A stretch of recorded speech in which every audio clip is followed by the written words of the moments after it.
నేటి సమాజంలో మనం తినే ఆహార పదార్థాలు చాలా వరకు జంక్ ఫుడ్ తో కూడినవే. ఎక్కడ చూసినా కలుషితం.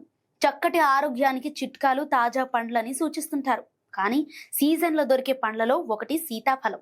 అయితే సీతాఫలం, రామఫలం, లక్ష్మణ ఫలం ఈ పేర్లు మీరు వినే ఉంటారుగా. సీతాఫలంతో పోలిస్తే ఇందులో గింజలు చాలా తక్కువగా ఉండి పోషకాలు అధికంగా లభిస్తాయి. 100 గ్రాముల రామఫలం నుంచి 75 క్యాలరీల శక్తి, 17.7 గ్రాముల కార్బోహైడ్రేట్లు, 1.5 గ్రాముల ప్రోటీన్లు, 3 గ్రాముల పీచు లభ్యమవుతాయి. ఇందులో సి విటమిన్ తో పాటు బి కాంప్లెక్స్ లోని పైరిడాక్సిన్ ఇందులో సమృద్ధిగా ఉంటుంది. ఈ పైరిడాక్సిన్ మొదట కణాలకు అవసరమైన రసాయనాల్ని స్థిరంగా ఉంచేందుకు దోహదపడుతుంది. శరీరంలోని ప్రీ రాడికల్స్ ను బయటకు పంపటంలో ఇది ఉత్తమంగా పనిచేస్తుంది.